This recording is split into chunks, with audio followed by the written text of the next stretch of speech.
Hey, it's Tim. And it's Amy from GoWithLess. Thank you so much for being here with us today.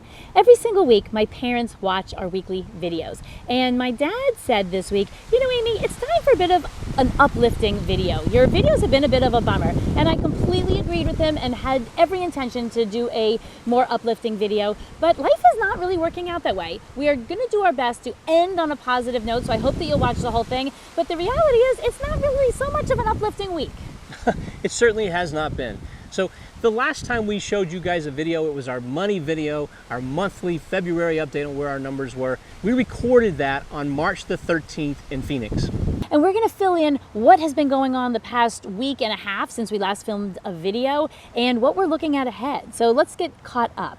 Back on Saturday, March the 14th, we flew from Phoenix to New Orleans, and we have been here ever since. So when we got to New Orleans, we went straight to our car, which had been in storage for 2 months. Thankfully, with the precautions that Tim had taken, our car started up right away. Right away. And then we made our way to the second home of a new friend who lives in Denver, and her apartment is in New Orleans. So we were here with intentions on the 14th of March to stay for only 2 weeks. Yeah, so that was our plan. And when we showed up, we went immediately to the grocery store and started doing our shopping. So if you have any recollection of what was going on around the country then, the shelves were bare, and that was pretty much our experience here. Toilet paper was limited. We were lucky to grab some toilet paper, but there weren't too many fresh vegetables. There wasn't too much fresh meat. I think we got some pasta. We got a handful of things to stock up basically for our 2-week planned stay. Pretty much rice and beans was what we had for 2 weeks, and that was not going to be looking fun, but certainly we would have survived. Now, that week proceeds, and we wake up to news that hotels may be shuttering. Well, in our April plans, we had the intention to visit with 3 sets of friends and family along our way to Florida, and we had a fill-in 1-week sit we were hoping to do at the end of the month. But in between, we had 11 nights wide open, and we were open to an Airbnb or hotel if we couldn't find a house sit.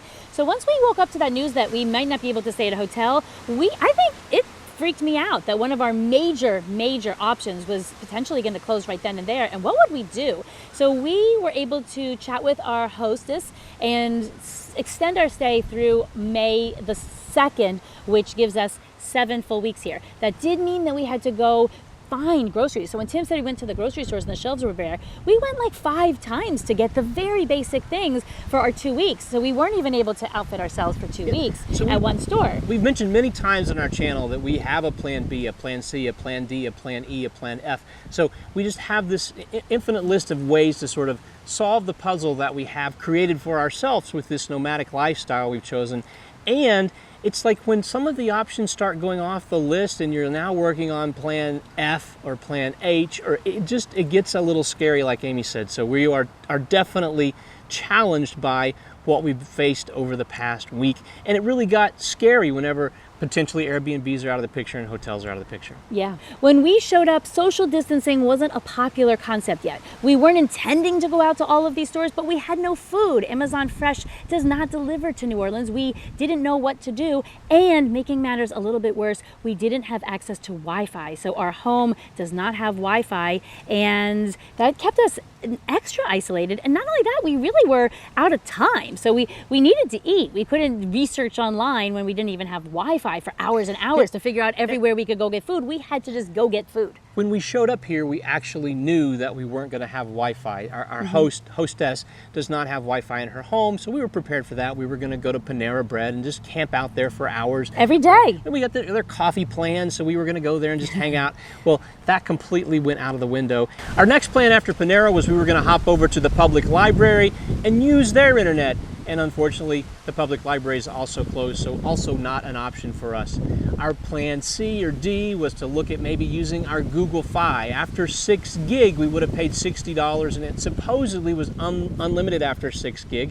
However, we've subsequently learned that it's either 15 gig or 22 gig. We've read something. There is a top-end limit, and then you have to start purchasing more. And so we realized that we were burning through about 3 gig a day. And then we had a plan D or F, or I don't know, and it was Mint Sim. So Mint Sim started offering this sort of cool thing where they would give you in 3 gig increments, and for like the next month, they're giving you free 3 gig deals. So you just say, I want to buy this, I want to buy this, I want to buy this, and every time you run out, you just go buy more. And they credit you back. And they credit you back.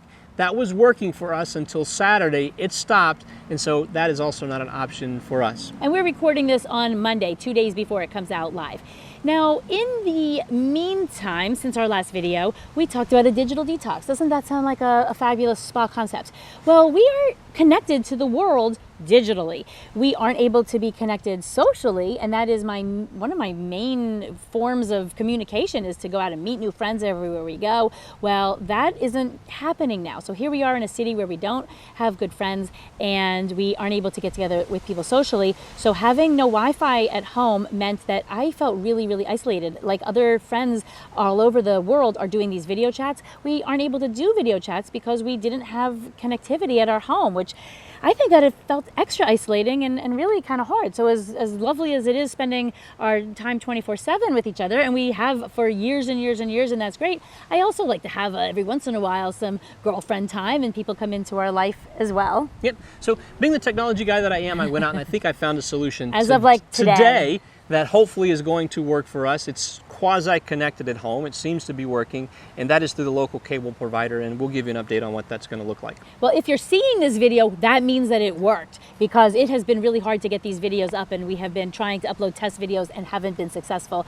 So if you're seeing this, then this is yay Tim and his tech genius. Okay. Yeah, there you go. And it was affordable. Now we're going to go to what is up ahead for us. So April is obviously out. We're here through May the 2nd. We have all kinds of plans in May. We have 2 house sits. We have a flight to London on May the 31st. Well, we are certainly not anticipating doing these things because things still seem like they're going to be real not so good, let's just say. So we have these plans in place, and we don't really have an option to make other plans while those plans are in place. And our other plans, like, we don't know where we're going to be. So when this whole thing is over, a lot of people who have like more normal lives are going to go back to their jobs. Their kids are going to go back to school. Hopefully you're going to go back to your job. I hope that people still have their jobs, but we are always going to be moving around. So we don't know where to plug back into our life. Plus, we've been talking about house sitting cancellations all year. This hasn't been related to what's going on with COVID-19, but now we're getting our cancellations for the summer that are directly related to COVID-19. So we are, and in the past we've been like, oh, woe was us, or we don't have anywhere to go. Well, this is happening. And I think we've kind of come on the other side of that. So this is, we're not really feeling like woe was us, our house sits are canceling. We completely get it. I think we're in a very different space of mind. So it is a bit scary, but I think that we're up to the challenge. Yeah, I see it as just new opportunities for us. So we like to say that we're addicted to new, and so now we have a brand new situation that's presented to us. We're also big planners. So Amy had spent an untold amount of time planning out this year, booking these sits. Months and months and months she'd spent putting this plan together. And 49 weeks she had planned, right? I had 49 weeks of 2020 booked up. And so when that all starts to fall apart, it's just frustrating. So this is certainly a problem that we're going to overcome, and one that we're figuring out along the way. And we're looking at it just as a new opportunity to sort of reassess what our plans were, and maybe it'll be better on the other side. Although the things we had lined up, we are certain they would be amazing, maybe this even turns into a better situation for us for whatever reason. It just seems like for us that often turns out that way, that something that seems like it's going to be awful at the time turns into something amazing, and we're going to approach this with that same sort of mentality. And I think we're usually trying to look for silver linings, so I'm hoping that these will present themselves, because sometimes it's a little blurry to see them. Now, for anyone who comments, like, someone said, like, I don't feel bad for you in your situation. You are very fortunate that you don't have to work. 100%. We aren't asking anybody to feel bad for us. We're just updating with what's happening. The reality is that when you do not have a place to go right now, it is a little scary. Does that mean I'm asking for sympathy? No, I'm not. I'm just letting you know what the story is. Now, as far as we're going to get back into this, having a home, has this changed where we are? Not a bit. But we're going to explain why. So even if we owned our home back in Colorado, we kept it. So we wouldn't just let it sit there all year. We would have rented it out. We would have had it on Airbnb, so people would be in that home. So we wouldn't have a home to go back to there anyway. So it just still doesn't make any sense to us to have a place that sort of has some permanence, because we would have it as an investment sort of situation, and it wouldn't be of use to us because somebody else would be in it taking advantage of the roof. And as soon as things resume with a green light for international travel, well, we will be out of the country. Our intent is 10 months a year, every single year, all over the world. So we're not really planning to be back in any one spot in the world. Even if we come back to Texas or to Colorado for a few weeks, the most we're planning to be anywhere is, I don't know, no more than a month in any one spot in the whole world. We are not planning to be anywhere in a year more than 1 month. So we're still on the idea of we're not going to be having a home until we know where it makes sense to put down some, I don't know, some ties and some more permanence, which we're not there now. And unfortunately, the timing of our nomadic plan and our nomadic journey is about as awful as Tim said in the video maybe 1 or 2 weeks ago. I don't see how this could get worse. Imagine this. And also we filmed days like over 2 weeks ago. Like he couldn't see that things could get much worse. So I think that maybe you jinxed the whole thing. Okay, I'm going to eat my words. So it certainly could get worse. It could get worse for everybody. It could get worse for us. So I'm just going to take that off the table. Let's move on and have a conversation about the stock market and just money in general and what's going on with our situation. We'll start with some good news. So we think that we sold our house at almost the perfect time. So selling our home in January, maybe what wasn't the peak of the market. Who knows what things are going to look like, but it doesn't seem like things are going to be great for a while when it comes to people and their money. The extra good news is that we kept that money in cash. With talk of a recession coming up, we didn't want to invest that money right away, so we had been out of the market, and we are going to be living on that money for several years to come. Are we scared and nervous as we look at what's happening with stock market performance? We are. I haven't done anything. We have different money. I haven't done anything so far with mine, and I don't know that I am. So the conventional wisdom is to hold, and that is, or to buy as things are going down, because our money is going to be used for our living expenses. I don't know what that looks like, and we are not financial professionals. So as it comes to financial advice, you should not be looking at Tim and Amy for your financial advice. Not. This is just what we're doing in our life. So certainly, like, do your own research. And in the spirit of being sort of straightforward, we tell you usually what's going on with us. I have made some trades, even though this is definitely not what you're instructed to do. I have made some trades with the idea that I'm going to put that money back in the market and dollar cost average it back in over the course of a certain amount of time. And again, it's very complex. Amy and I have different money, so this isn't a channel where we're going to talk in depth about that, but we have made some changes with our money situation. Yeah, well, he has made some changes. I have not. Well, I'm staying the course. Regardless, so you haven't made any specific trades based upon what's going on in the market. I have with my money. Yeah, so that is example right there of why not to listen to Tim and Amy for financial advice. Yep.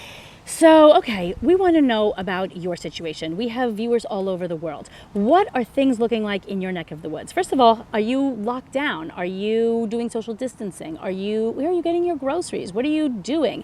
How are you feeling about the stock market? Are you shaky and selling? Are you buying? Because we don't have income coming in from earned income from a job, we don't really have a lot of money to be plowing in that's just going to be replenishing, because we don't intend to go back to work. Thankfully, our FIRE plan is still extremely solid, and we both credit that to spending less even in our FIRE life. We spent less than we needed to even in our FIRE life, which now is a lot of reassurance.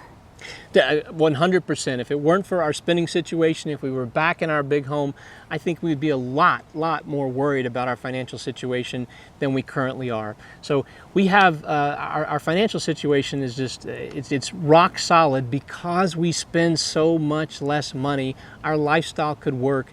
Even if our money were to be cut in half, we could still make our lifestyle work. It would not be pretty. We would not want that to happen, but it certainly is something where we could make it work. And for those who are asking about the future of house sitting in our life with all that's happening, we don't know. So Tim and I are trying to embrace a new day-to-day, week-to-week. As you heard earlier in this video, I had us planned out for a whole year. Tim is exactly on that page. We are of the planning ilk, and we are needing to, at least for now, embrace this like day-to-day sort of thing. And maybe we like that. Maybe that opens up new opportunities that are shorter-term opportunities that we haven't been able to take advantage of in the past. So as far as what does the future look like, we don't have a clue. If anyone would want to know that, it would be us, and we're just trying to go with the flow. So thank you so much for watching. Thank you for all your support and your suggestions, and hopefully we see you next Wednesday if our internet holds up. Adios. Hasta luego.